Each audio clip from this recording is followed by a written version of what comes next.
Hello, everyone, and welcome to a Massachusetts Central Radio Show. Here for the last 15 minutes of the day. I didn't do one yesterday, and I didn't do one Thursday, and I didn't do one Wednesday. I didn't do one yesterday, so a couple of things I have to say is yesterday was the 15th. For those of you who don't know, the 15th is my birthday, so happy birthday, 34th birthday to me. I feel a little bit older and a little bit wiser, so yeah. Today is Saturday, September 16th, 2023, and I figured it's time for the Gear Change Show. Hello, everybody, and welcome back to another one of these. Hope you guys are geared in for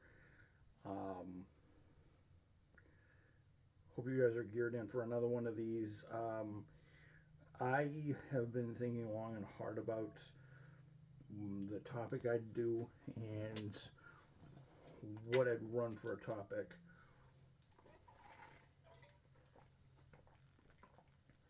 For this series, and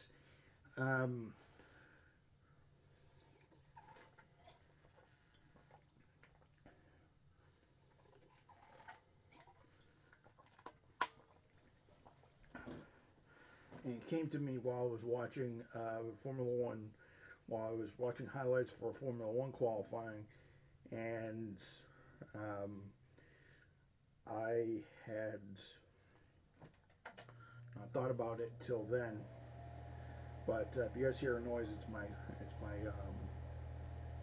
fan. But I want to talk about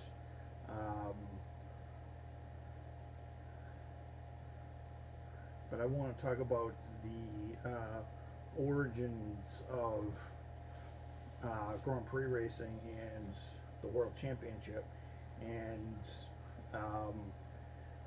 stuff like that. But I also want to talk about qualifying and how the cars have qualified over the years, and how the lead up to that has kind of changed how racing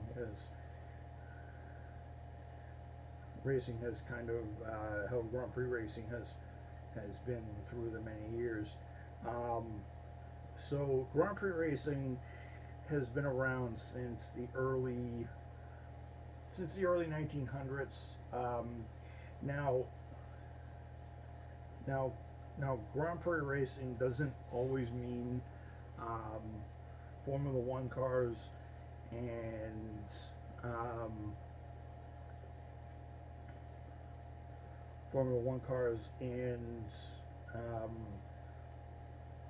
that sort of thing. Grand Prix racing has happened since the early 1900s, and it's sort of, and the way how they qualified in early Grand Prix events was kind of different to how they practiced and qualified for certain Grand Prix events. Was different from year to year. A lot of people think that in the early days there was practice qualifying, and then there was obviously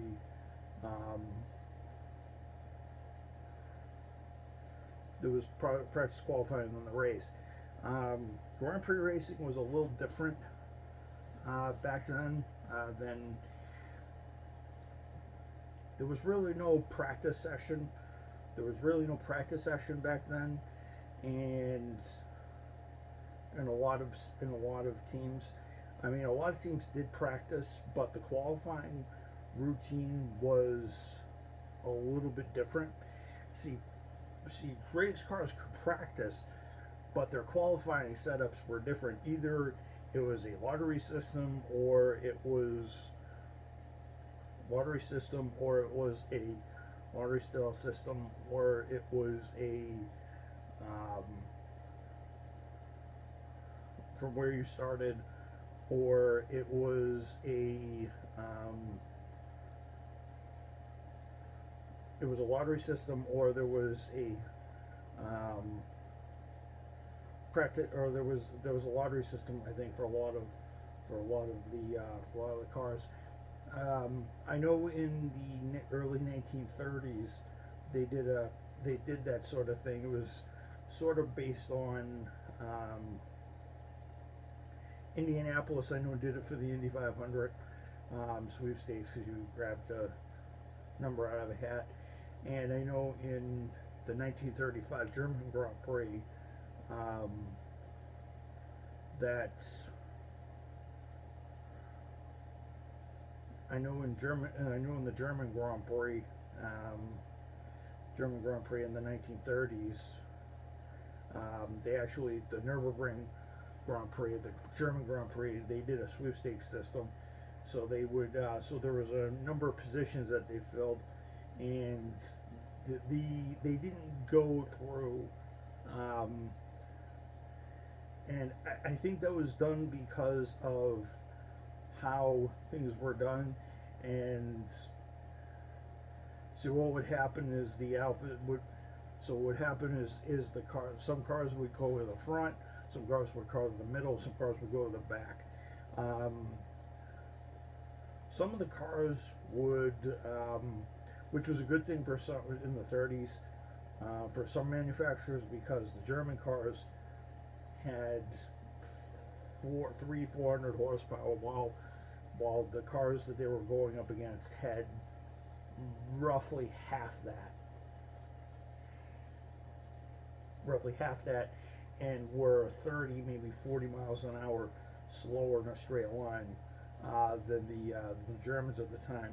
And that qualifying system was done to not only make the racing more interesting, but also make it a little fairer, even though the Germans would outhorse everybody around the Nordschleife back in the 1930s. I know Le Mans didn't qualify. I know Le Mans did practice, but they qualified. And I think it was due to, and I think what happened is I think it was down to distance done. Cars would do practice, but I think the distance, the most laps completed. I mean, that's the format they use today, obviously. But I remember in the 20s and 30s and 40s, in the 10s, the 20s, and the 30s. I knew they practiced, but I know they didn't practice much, but I think they qualified, and so they could fine tune their cars, and I think the fastest times won, so and stuff like that. I don't think it was until after the war that things started to change a little bit. The reason why I'm saying this is because after the Second World War, I think there was a pickup in technology, and there was also a pickup in racing cars as well. I think in the 1940s, after Formula One had, I think in the 47, 48, 49,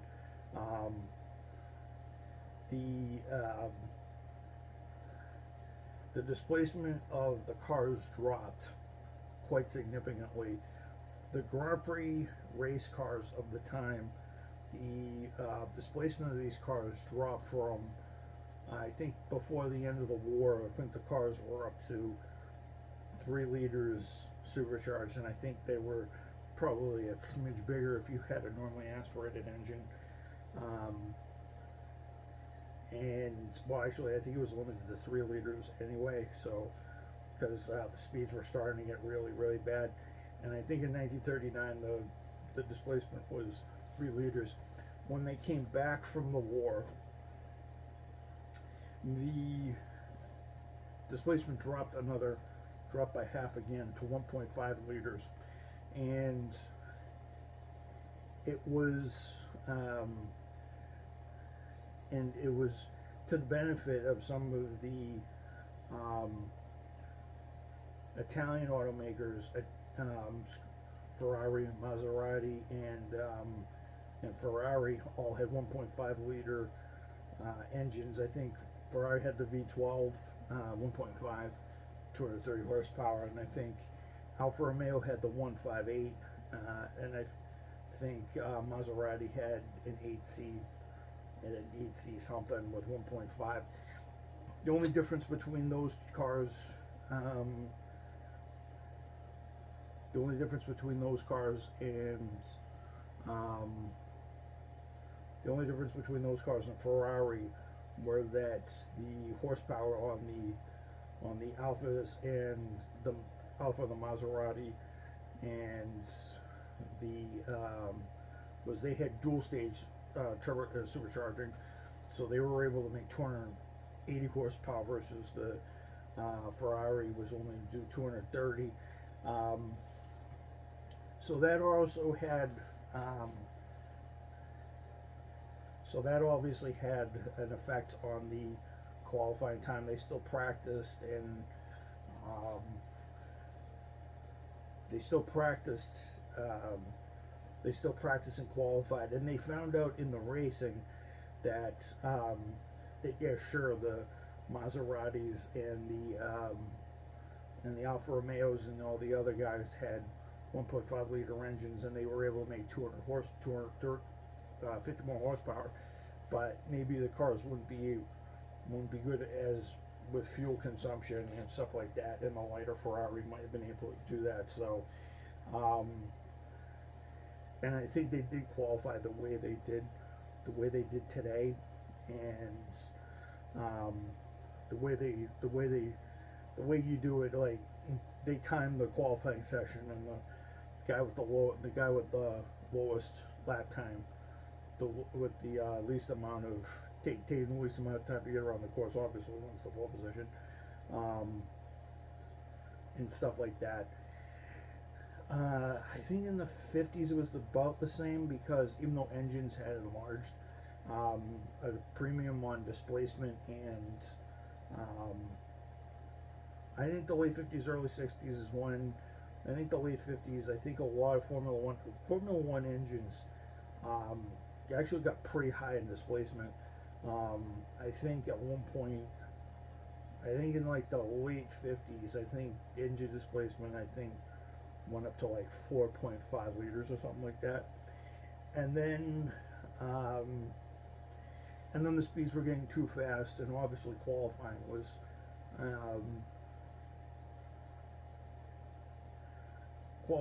obviously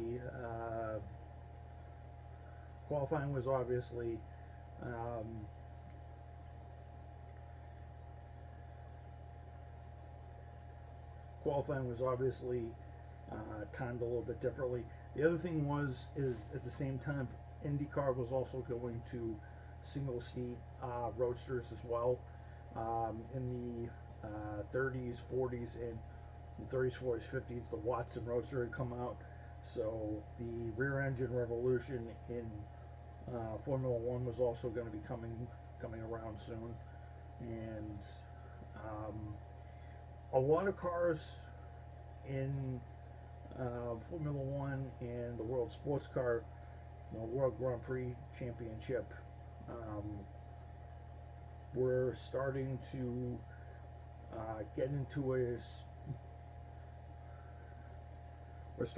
get more and more like what they are today.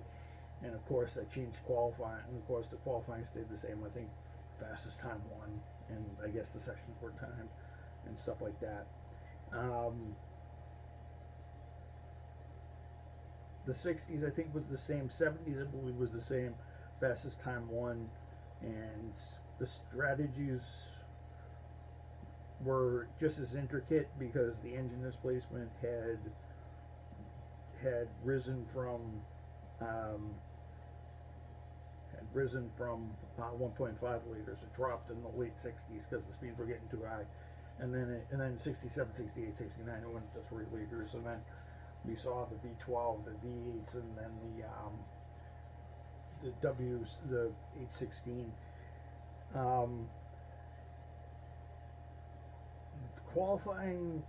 kind of qualifying's format and qualifying's setup really didn't really start to kind of take its own, really come to its own game until I'm gonna say the 80s, because the 80s was the era of in Grand Prix racing.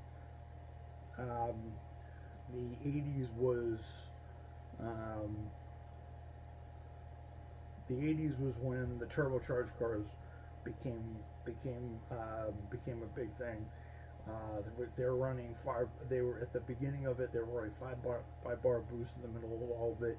They were making 12, 13, 1400 horsepower, and qualifying was timed was a timed session still.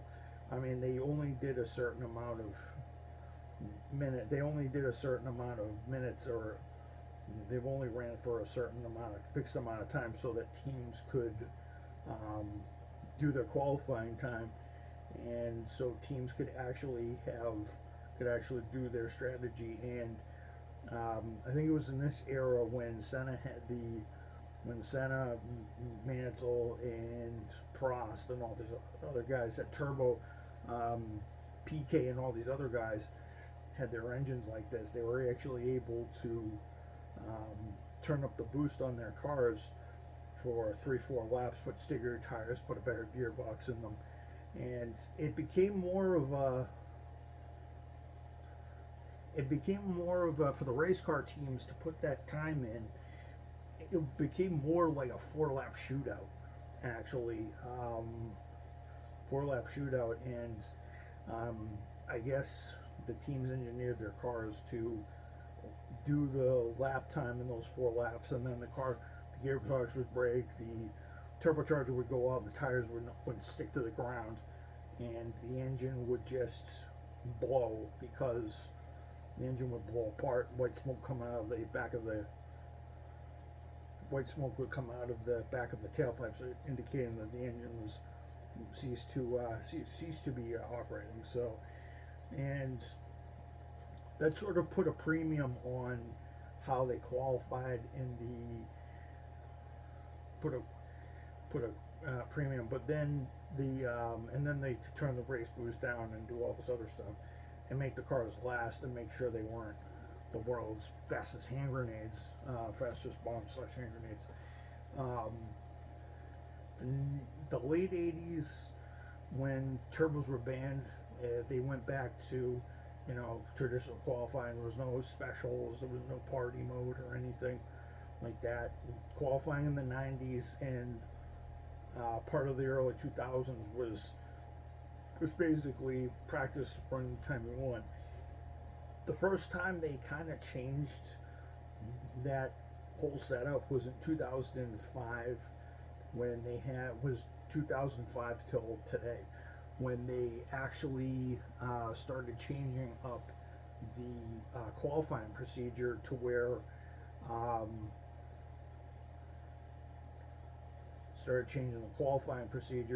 you had to run the car with the one set of tires and do a one-shot qualifying, and the cars would go individually and set their fastest times, almost like IndyCar at the time. And basically, the fastest car wins, because they wanted the cars to last on. Because they wanted the cars to last, and they wanted to see how the cars could build their endurance. I mean, the cars were still allowed to fuel during the racing. That would be eliminated in 2009, 2010-ish. So qualifying in 2009, so 2008, 2009, they had the one-shot qualifying and all this other stuff. I don't think it was until like 2010, 2011 that they actually started to do the Q. Actually, I don't think it was till 2007, 2008 in the V8 era that they actually started to do the Q1, Q2 stuff, and that sort of changed how people did their strategy. So your best bet for doing a Q1, Q2, Q3 strategy was to get a feel for the car in practice, dial it in, and set up a time that you could beat, and learn the car and stuff like that. So by qualifying, you could gauge the field and set your lap time. Now, some teams took all 3 practice sessions to just verify if they knew that they weren't going to be at the front and they knew they were going to be midfield and stuff like that. Teams would usually go on and focus on their race pace rather than race pace and their fuel strategy in order to get up to the front, and hopefully the front runners were having a bad day and they'd win, which happened once in a while. So but yeah, and then we have, and the reason why I'm saying this is because this, and then they weren't allowed to refuel. A few years ago, when the turbo hybrid era came out, they weren't allowed to refuel. Like, you had to go a full stint. You have to go a full stint on on the fuel you have on board. This was after a couple fires they had in the late to mid 2000s with cars catching on fire, which was kind of deadly. So you're qualifying. So how you qualify and how you can set up your car also will affect how you will be affected by how you qualify. If your car is very good on full tanks of fuel and your tires are well done, you can make steady progress and it won't hinder your qualifying time. But if your car stinks and it doesn't do great with fuel consumption, and you got to do this, qualifying can somewhat be a hindrance to you. So that's the reason why the teams will. So that's the reason why in 2014 the hybrid systems were put in, so that the cars would make 8, 9 to 1,000. 8, 9 to 1,000 horsepower and thereabouts, and the cars would be able to do this and be able to spend that much fuel and be able to qualify well enough in order to do that. So some teams would lighten the load of fuel they had on board, or in order to qualify faster and in order to go quicker in a race. So and stuff like that, and then they'd set their fuel limit to the max. And it's preset for, in most 101 games now, it's all preset for you to have the same amount of starting fuel. So so qualifying definitely in Grand Prix racing has been interesting. If it's one-shot qualifying, you definitely want to set your car up for that one lap. If it was the 80s, you wanted to set your car up for the 4 laps that you wanted to run. If you were Lotus Williams or McLaren, you definitely wanted to have your cars geared to those magic 3-4 laps so you could get the pole position. And then in regular Grand Prix racing, obviously it was the fastest guy to fight for pole actually got it. And it's definitely a different philosophy from NASCAR qualifying and IndyCar qualifying and sports car qualifying. See, sports car qualifying is a little different, where the cars get 15 minutes and it's one session, and if they don't have it, then they just start at the back of the field, and then they have to use strategy and finesse to obviously get back up to the front and win the race, because you can be completely fast in practice, but in qualifying you can snub up and have a real good problem, then be able to charge up to the field. The only problem is in sports car racing. The only advantage Formula racing has over sports car racing is in sports car racing, you have to race on the set of tires. You have to race on 3 of the 4 tires that you actually qualified on. You can only finish 1 tire. You can only switch 1 tire, and it has to be one that you think will be least beneficial. A lot of teams tend to not do that, and they tend to switch them all out and start at the back of the pack. Or if they have a mechanical problem, they have to start at the end of the. They have to start at pit lane. In Grand Prix racing, as you guys know, if you fail a tech inspection, or if parts goes a wire, you have to go. You actually incur, if a part fails or something like that, you incur a 5 grid penalty for your infraction. So if you have a busted turbocharger, that can, let's just say that can be 3 positions. If you have a blown, if you're running an extra engine, you're only given 3 now in Formula One, which is ridiculous. It's the curb spending and all this other stuff, but you can only run 3 a year, and you have to switch up parts and be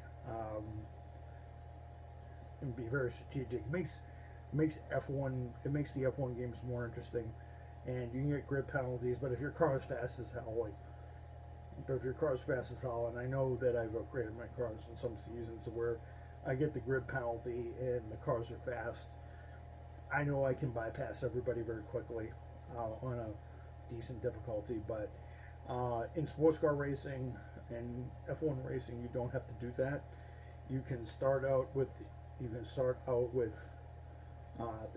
different set of tires for the race, and the teams will do this, and teams will allocate how many tires they're going to use for the race, for the practice race and qualifying. So you only get a certain amount of sets like the sports car guys do. It's not like rally racing. I think rally racing is different, but it sort of helps out. It sort of helps out teams who struggle, but if they can find that 1 lap pace, just that 1 lap pace, they can get themselves into a in Formula One today. It's 3 qualifying sessions still. If you can get your cars into the top 15, so let's just say you're saving your car and you're gripping your best tires for Q1, for Q3. Most teams will try to shoot for a P10 or P15 and try to time their laps so that they run them at the end of the session, so that teams really can't make improvements, and they kind of do this. That's the reason why you saw for the Singapore qualifying today. If you guys watched the highlights today, like I did when I did after work, when I did during work, you can see certain teams up there that we never have seen. Like we see McLaren, Haas is up in 6th and 9th, which is interesting. Max Verstappen and Sergio Perez, or Checo Perez as they call him, are in 11th and 13th, which is uncharacteristic for Red Bull. And then you have Ferrari, who were tuning their car, and just blasting it for those couple of laps and improving every single solitary moment, to where Carlos Sainz got pole position, and I think Charles Leclerc ended up getting 3rd overall. So it definitely pays to be good. And then I think the Magnussen and his teammate were like down in like the bottom 10 or 15 when the session started. I think in P2, I think they climbed up a little higher, and I think in P3 they climbed up to 6 and 9. So they started all the way back. They were gauging the track, letting the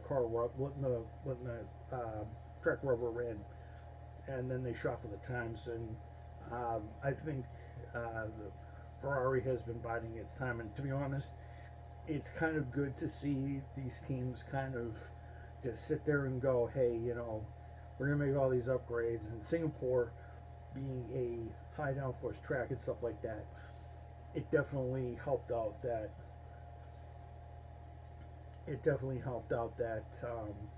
that it's either that or Red Bull is basically holding one hand behind their back and they're trying to present a challenge of themselves, but we'll see. But yeah, that's kind of my thing on qualifying today. I thought I would give you guys a synopsis, just a history of how qualifying works and how it started and how far it's become and how we've gone from a lottery system slash just hoi polloi system all the way to, run what you brung and go all out with the race cars type thing. So yeah, I will see you guys tomorrow. I was gonna post Motorfest gameplay, but I was trying the 5-hour demo today, and I played 3 out of the 5 hours, and all I kept doing was I kept crashing. So I'm gonna still do Gran Turismo stuff. I might record GTA and voice it later in the afternoon, and then Monday I'll release Gran Turismo, and then we'll go from there. So, but I will see you guys later, and I hope you guys enjoyed the episode. I'm going to be recording later. Well, it is 12:15 in the morning, so I'm going to be seeing you guys later in the afternoon for.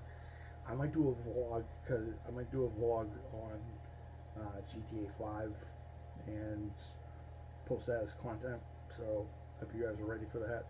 And I'm gonna dial in a couple mic settings that I can use and drown out some of the stuff like that. I wish I could use it for my Xbox version of GTA, because I have a GTA account on that now too, and I'm running a different character in that. But I will see you guys then, and Monday I will be talking to you about a job application that I actually dropped early today, because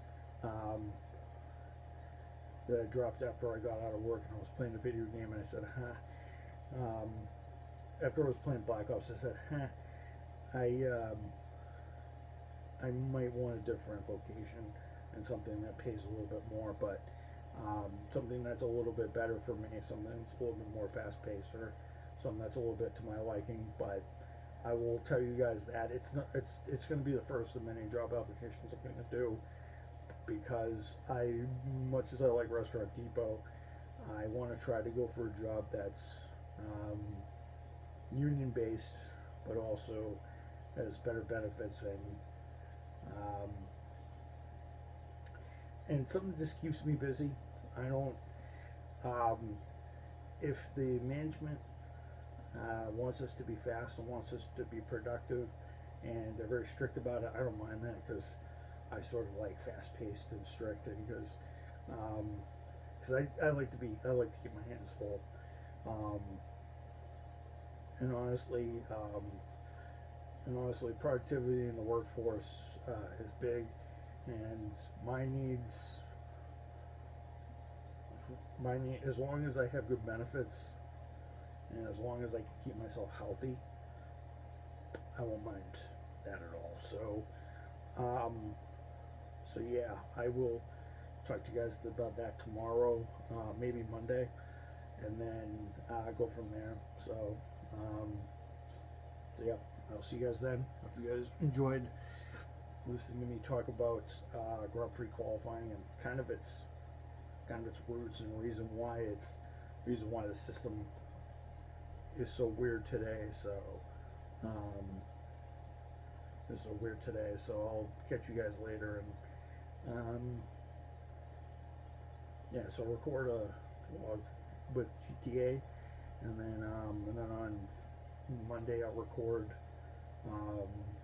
another one. So if I'm not mistaken, this is going to be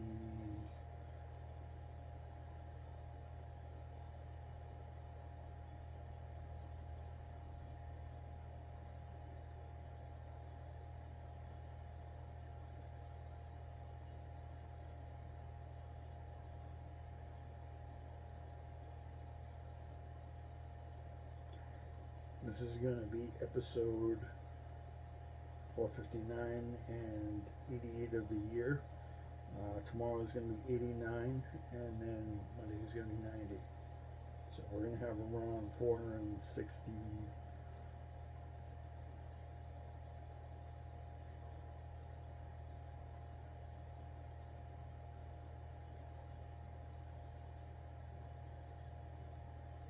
Yeah, so it's going to be 88. 89 is going to be tomorrow, and 90 is going to be 90 is going to be Monday, and then we'll have officially over 460 episodes total for this broadcast. So see you guys then, and I will tell you guys, well, see you guys for the GTA 5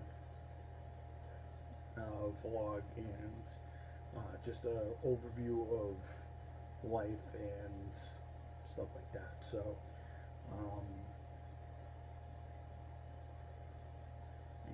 you know what's been going on and what's going on in my real life and what I'm going to be doing over the next 4 or 5 months. So and on Monday I'm going to talk about my job search and how that's going to be active for the next couple of weeks. So the next couple of weeks and months. So I'll keep you guys in tune. Tomorrow will be a fun vlog for GTA. I'm going to do some funny shenanigans and just talk to you guys about just some stuff in general. So I'm probably going to do that earlier in the morning, so I can later in the morning or maybe late at night. I'm probably going to do it later at night after the IMSA WeatherTech racing and stuff like that, and maybe during the NASCAR stuff, because I don't watch oval racing anymore. Because I mean, I do watch oval racing, but I'll watch a little bit of the NASCAR race, but not by much. But I will upload this one, and I will see you guys later today for that GTA vlog. And I promise there'll be no scratching or no static on everything, and I'll tell you guys about the whole thing about Motorfest and why it's so crash happy, and then I might talk about Starfield and my initial run in that. I might actually play that later in the morning, and then kind of give you guys the impressions on it and what I think about this, and possible racing wheel setup I might be getting for offline, so I can race on the Xbox S. So I hope you guys enjoyed this. I'll see you guys tomorrow, and as usual, everybody, long live America, God bless America, long live all of our freedoms, our rights, long live all the spirits that we've lost due to COVID or all those lost to certain tragedies around the world. And pray that my friends all stay strong. And happy birthday to me for turning 34 years old. So, and another year begins.